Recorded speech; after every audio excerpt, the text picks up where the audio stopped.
สบายดีพี่น้องมาสุขคนนะจ้ามื้อนี้เฮากับมาอยู่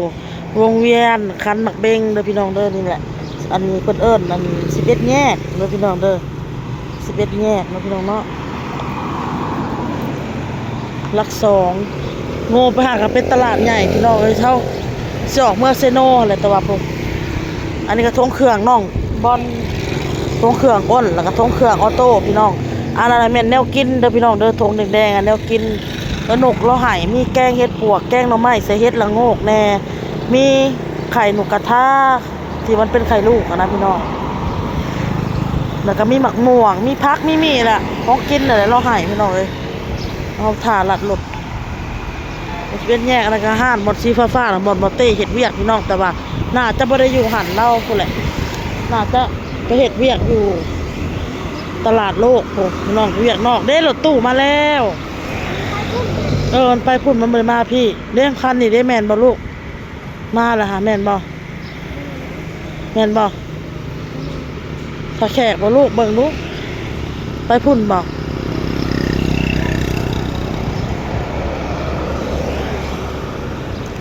สบายดีนะลูกสบายดีบ้านเอาน้องเอาโต้ได้สะเอาโต้เอ้ยโต้ปิดโต้ปิดโต้ปิดเอ้ยฮะเด็กมันลิ้นเปื้อนได้แต่งตัวมาเด้พลหล่อน้องพี่น้องผมลิ้นเปื้อนนี่โต้ปิดโต้เอ้ยพกกินมือขายฮ่าฮ่าฮ่าฮ่าฮ่าฮ่า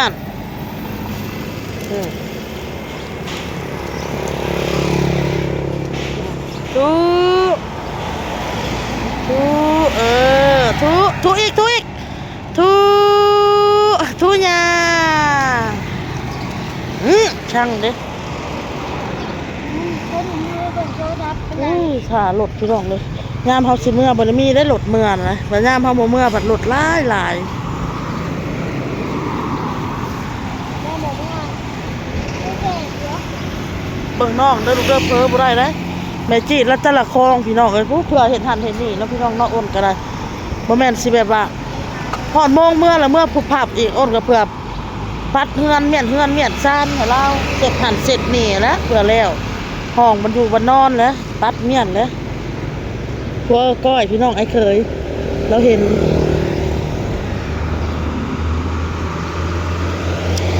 โอ้ยเขาใช้สิท่าฮอดเบาเต้เลิกเวียกอยู่นี่นางท่าอยู่แล้วพี่น้องจนฮอดจนมีรถเมื่อไปแล้วนี่ขอบ้านเอารถสองแถวน่ะก็บ่มาซับต่อคิวเมื่อพี่น้อง3แม่ลูกเฮากันมานั่งท่ารถพี่น้องเอ้ย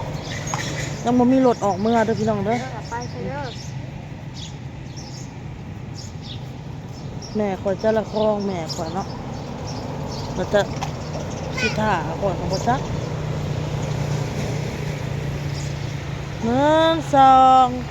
3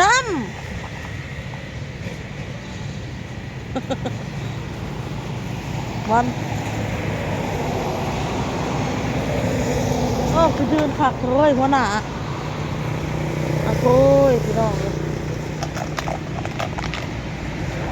โอ้ยเห็ดใส่แม่แล้วลูกจู่มันเหมือนน้ำหนังเลยแม่บอกมันหนังแล้วแต่กระเบื้องของมันหนักอย่างมันเหมือนน้ำหนังเนี่ยอยากไปอยากมาพี่น้องถ่ารถคือเป็นแย่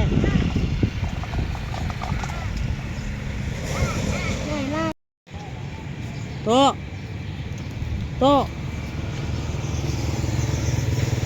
ไม่ก็มาคิดดูพี่น้องแค่นั่งไม่จะขึ้นเนี่ยอย่าดื้อลายมาแม่ห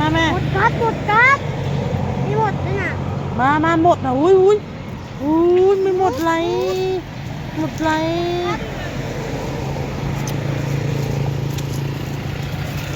ไปเลยไปเลย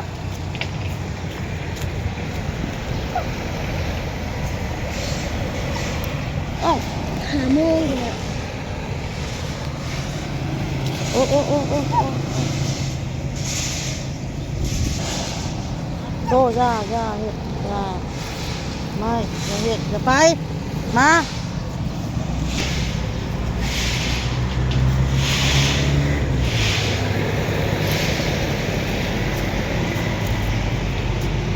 จะเอาน้องไม้ไว้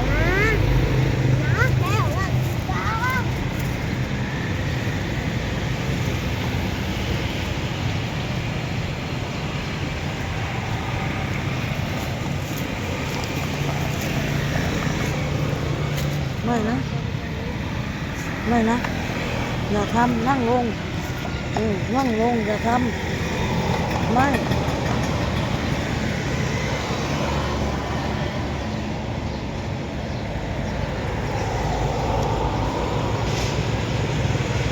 ห่อนเอาแท้กับลูกก็พากันออกเมื่อแล้วพี่น้องเอ้ยมาแล้วตัวปีกออกมาแล้วปีด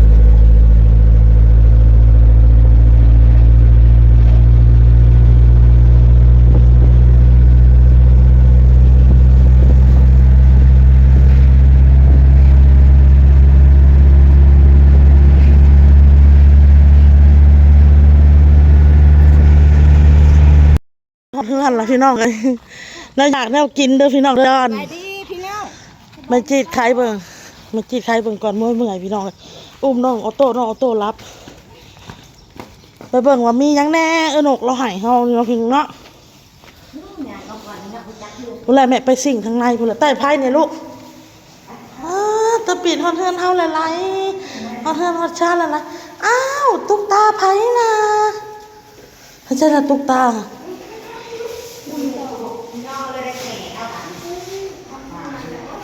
ใต้ไพ่แม่เหมือนมันอยากนอนลูกเฮาเขาไปนอนบ่จักไพ่เขานอนห้องเฮาใบบุญนอนพี่น้องออกมาลูกใครเบิ่งแม่โอ้ยเมื่อยหอดพี่น้องเอ้ยหอดเฮือนเลยเด้อนกเอ้ยหอดเฮือนแล้วไปลูกเข้าไปไหนพ่อลูกแกออกเกิบค่ะแม่หินนั่นมาแต่ใส่หินนั่นนี่จะไปบุญเก็บไหมหินหนาเฮือนผัวเอาบอลแกเกิดออกไปนอกไว้ลูกไหมเอามีดปาดเราเด้อกินอยู่บ้านบางม่วงค่ะเบิ่งพี่น้องมาบัดนี้คือ466อีกว่ะอย่างของหมวกอามาหนึ่งไปใหม่มาเงินต้นใหญ่บ่เงินต้นใหญ่เก็บเอามาเผื่อเก็บมากินแม่บางหมวกนะเพิ่นเอาให้บ่ไปอันนั้นนำบ่ทันได้เบิ่งคลิปจุเพิ่นเฮาค่ะไปอยู่พุ่นน่ะมันบ่แม่นว่าสิอันนั้นม่วงอันนี้คนมากนางบักหลายๆแม่เฮาเอาบ่เทิงมันสูงม่วงอันนี้แหละคนมากอันนี้ก็เข้านกเพิ่นน่ะไปกินเบียร์แล้วไปลิ้นแล้วกูบ่อยู่เฮือนมื้อนี้ข้าวนี่มันก็ตักเอาเพิ่นบอกน้ำหวานน่ะนะ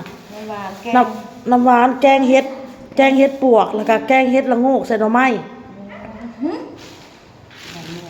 ไข่กระทะไข่ลูกได้แม่นเป็นไข่ลูกแซ่บเปียกอันนี้ไม่ยั้งแกงกลางอันนี้หน่อไม้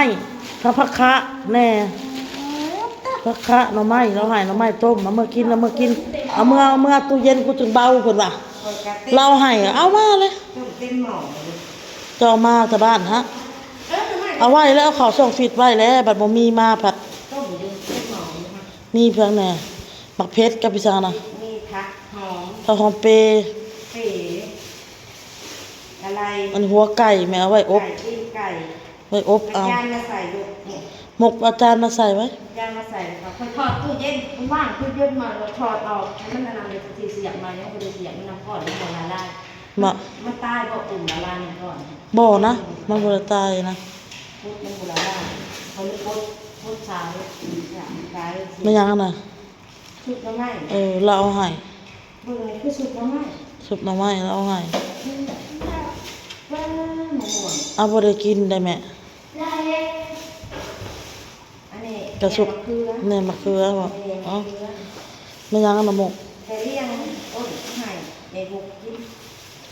ผมส่งไปเลี้ยงปั้นสุกกินอยู่เพื่อนคนละไอ้ดิแล้วเผื่อที่ได้ไปอีมนมาซื้อบอกตัวเลี้ยงมาซื้อปลาหมอนก็เลย ได้กินมักทุเรียนกินตัวเลี้ยงแล้ว เอาก็กินเลยนกเมื่อคืนนี่ซื้อมาให้กินแล้ว แกงมาม่า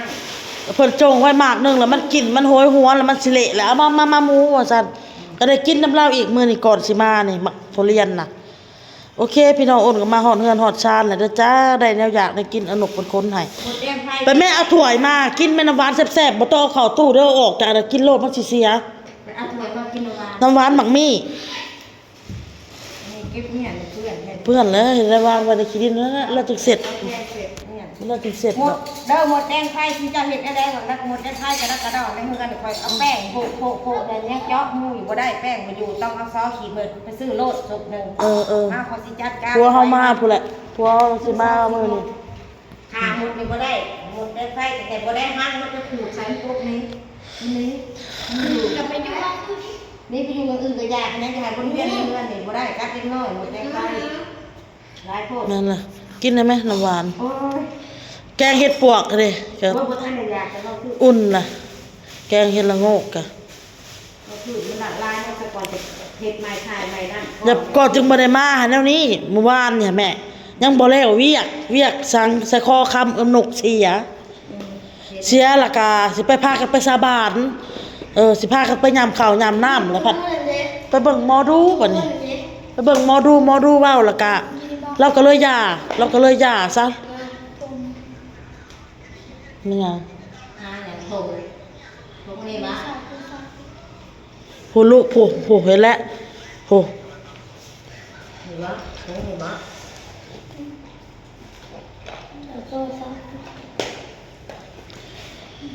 โอเคแล้วพี่น้องไปก่อนคลิปนี้พ่อกันคลิปหน้าจ้า